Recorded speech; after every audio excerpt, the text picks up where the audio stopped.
চাইবেন, আমাদের কোনো চিন্তাই করতে হবে না। যদি আমরা ভক্ত হই, যদি আমরা সঠিকভাবে ভক্তি জীবন পালন করি, তো আমাদের কোনো চিন্তাই থাকবে না। ভগবান নৃসিংহদেব প্রহ্লাদ মহারাজকে রক্ষা করেছিল, কারণ প্রহ্লাদ মহারাজ ছিল শুদ্ধ ভক্ত। মাতা দ্রৌপদীর লজ্জা রক্ষা করেছিল ভগবান। মাতা দ্রৌপদীও ভগবানের একজন ভক্ত ছিল। নামাচার্য হরিদাস ঠাকুরকে যখন 22 বাজারে বেত্রাঘাত করা হচ্ছিল, সেই ব্যথা কিন্তু হরিদাস ঠাকুরের লাগেনি, সেই ব্যথা কিন্তু ভগবান গ্রহণ করে নিয়েছেন।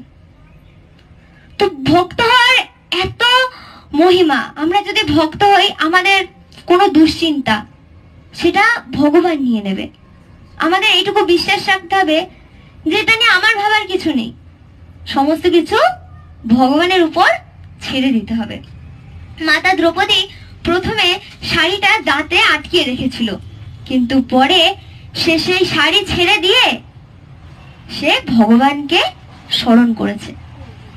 সে কৃষ্ণকে বিশ্বাস করেছে, যদি আমাকে কেউ রক্ষা করতে পারে, সে শুধুমাত্র ভগবান শ্রী কৃষ্ণ। আর মাতা দ্রৌপদীর সেই বিশ্বাস ভগবান রক্ষা করেছিলেন। তাই ভগবানের প্রতি আমাদের বিশ্বাস রাখতে হবে। প্রথমে আমরা যারা ভক্তিপথে এগোই, তাদেরকে এরকম হয়তো কোনো কটু কথা শ্রবণ করতে হতে পারে, কিন্তু পরে যখন সে সম্পূর্ণ ভগবানের চরণে রত হয়ে যায়, তার আর এই কথায় কিছুই হয় না। আমাদের ভক্ত হতে হবে। শাস্ত্রে বলছে, হরিনাম করো ভাই, আর সব মিছে, পলাইতে পথ নাই, জম আসে পিছে। হরিনাম করতে হবে। যদি এই দুর্লভ মানব জন্ম পেয়ে আমরা হরিনামই না করি, তাহলে সমস্ত পুরো জীবনটাই বৃথা। এই মানব জন্ম বারবার হয় না, 84 লক্ষ জনি আছে। সমস্ত কিছু ভ্রমণ করে এই সুদুর্লভ জন্ম, মানব জন্ম আমরা লাভ করতে পারি। মানব জন্ম এত সহজ না।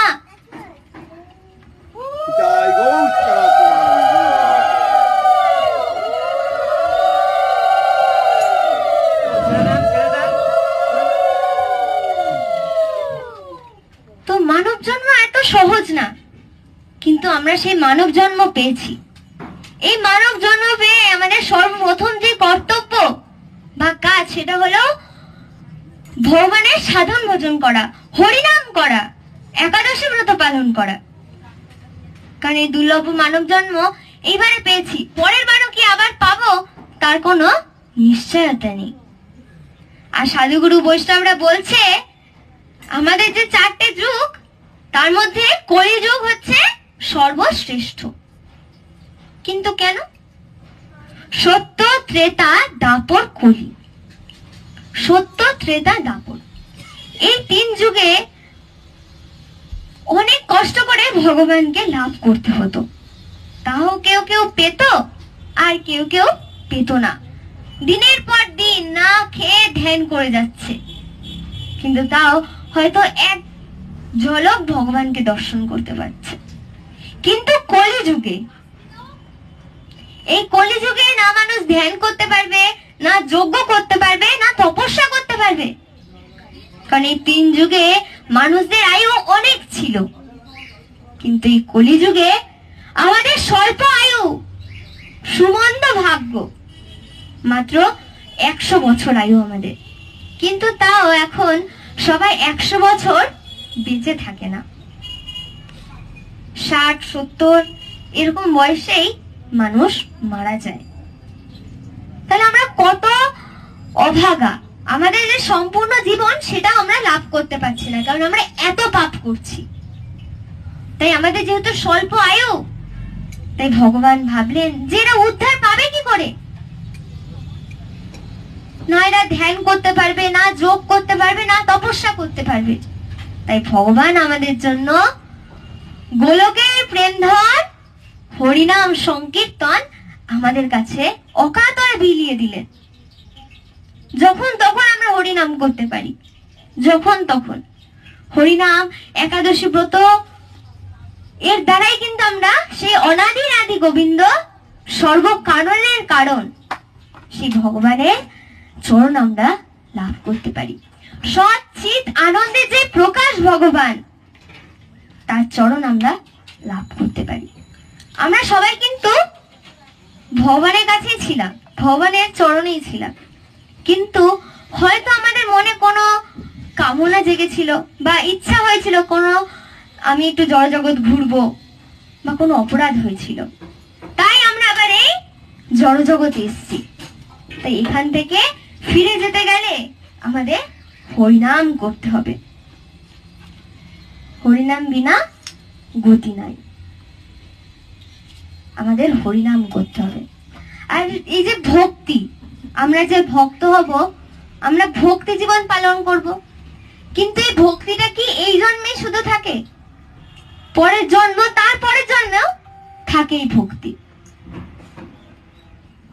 এই কথা আমরা জানতে পারি ভরত মহারাজের কাছ থেকে, ভরত মহারাজের একটি কথা থেকে। তো ভরত মহারাজ সে একজন রাজা ছিল, সে ভগবানের সাধন ভজন করত। তো একদিন সে ভাবে যে আমি আর এইখানে থাকবো না, এইভাবে আমি সাধন ভজন করবো না, আমি বনে চলে যাব, বনে গিয়ে সম্পূর্ণভাবে আমি ভগবানের সাধন ভজন করব।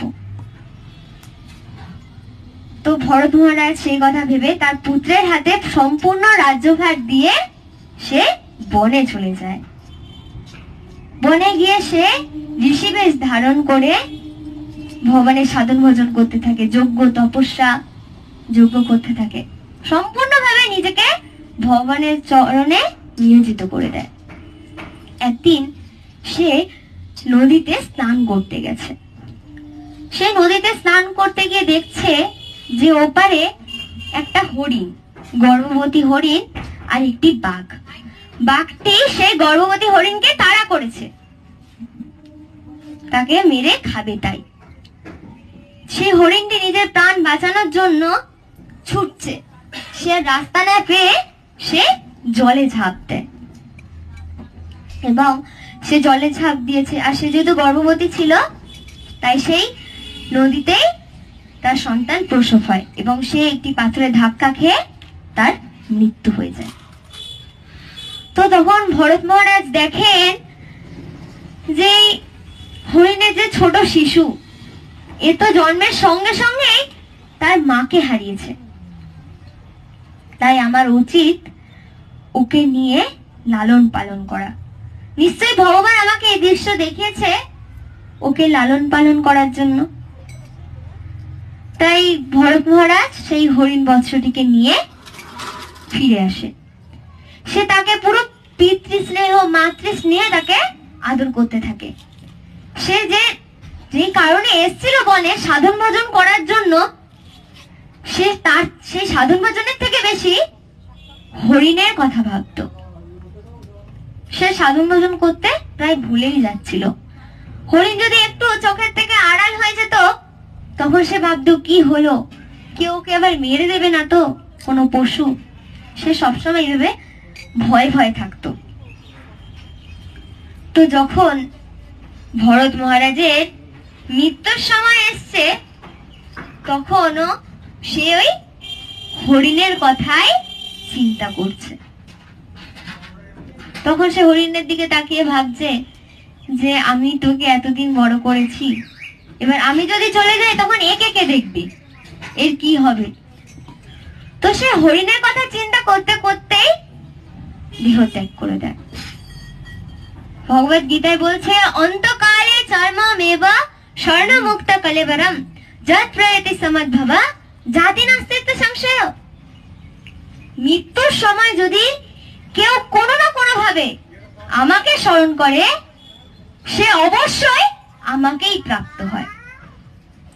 তাহলে এখানে একটা কথা আসতে পারে যে মৃত্যুর সময় যদি ভগবানকে স্মরণ করি, তাহলে তো আমরা ভগবানকে প্রাপ্ত হয়ে যাব, তাহলে সারা জীবন ভক্তি পালন কেন করব? ধরুন কোনো একটা পরীক্ষা আছে, এবার আপনি যদি সারা বছর না পড়ে পরীক্ষা দিতে যান, আপনি কিছু লিখতে পারবেন? পারবেন না। তাই ঠিক তেমনি যদি আমরা সারা জীবন ভক্তি জীবন পালন না করি, সংসারও থাকবে, সমস্ত কিছু থাকবে, কিন্তু তার পাশে ভগবানকেও রাখতে হবে। যদি আমরা সারা জীবন ভগবানকে স্মরণ করি, তাহলেও কিন্তু মৃত্যুর সময় আমরা ভগবানকে স্মরণ করতে পারি। কারণ যখন আমরা মৃত্যুবরণ করবো, যেমন ভরত মহারাজের কথাটা আমরা এখন যেটা শ্রবণ করলাম, যে ভরত মহারাজ ওই সময়টা পুরো হরিণের কথা চিন্তা করতে করতে দেহ ত্যাগ করেছে। তাই ভরত মহারাজ পরের জন্মে হরিণ যোনি প্রাপ্ত হয়। এটাই হচ্ছে যে অন্তকালে চমাবে, যে যেভাবে যাকে স্মরণ করবে। যদি আমি এখন আমার কোন একটা প্রিয় কুকুর বা কোন একটা পশু আছে, আমি তার কথা চিন্তা করছি মৃত্যুর সময়, তাহলে আমার পরের জন্ম তাই হবে। তাই মৃত্যুর সময় ভগবানকে স্মরণ করতে হবে।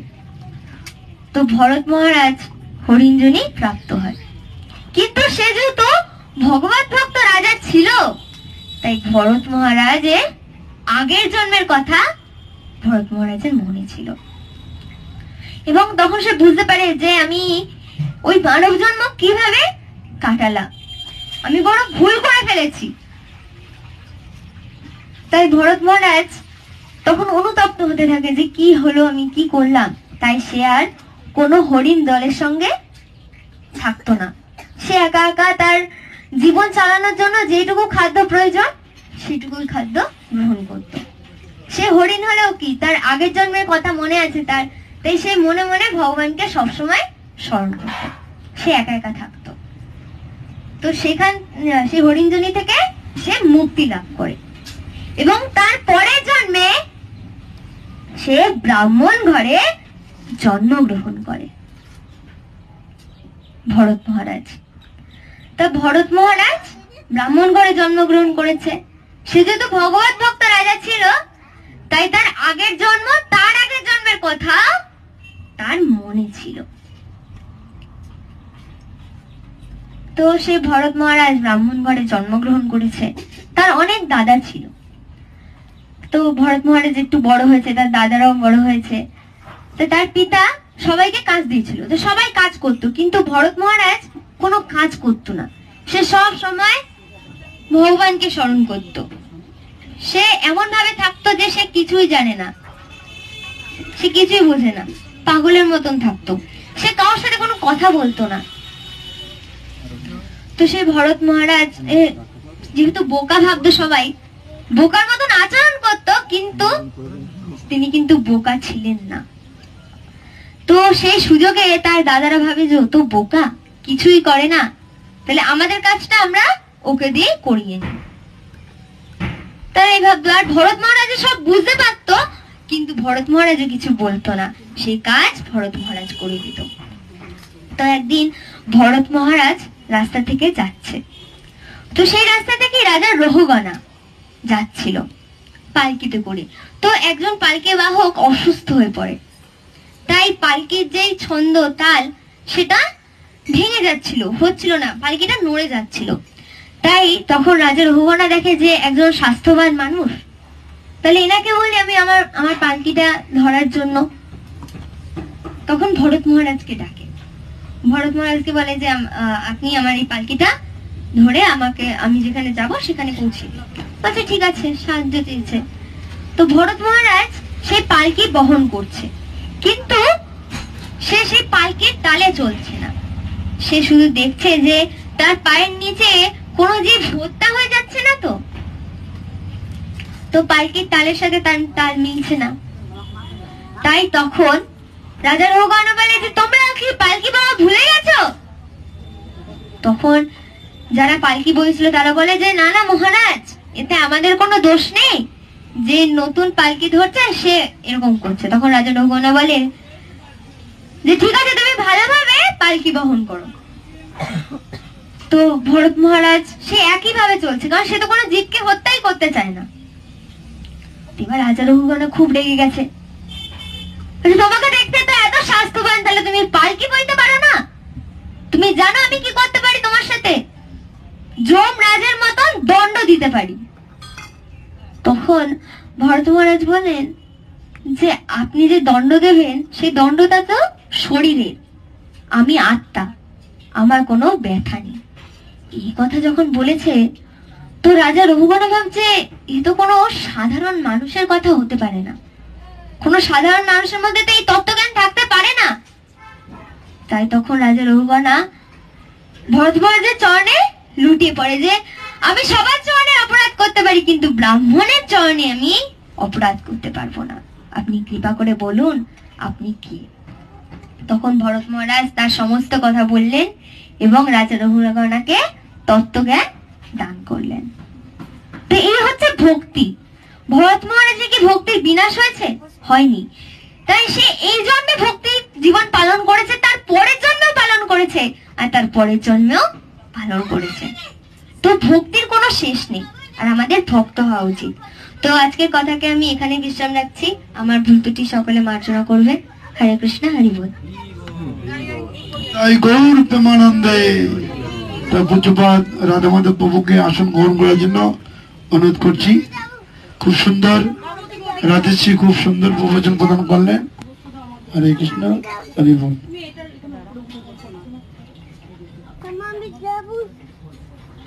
মাতাজি আমাদের এই জুনিয়র রাধেশ্রী মাতাজিকে পুরস্কৃত করছেন, আর মাতাজি খুব অনুরোধ করে এসেছেন যে রাধেশ্রীকে আসার জন্য। ও শারীরিকভাবে অসুস্থ, তবুও মাতাজির আবেদনে সাড়া দিয়ে এসছেন। হরে কৃষ্ণ। তো মাতাজিকে অনুরোধ করবো আশীর্বাদ করার জন্য।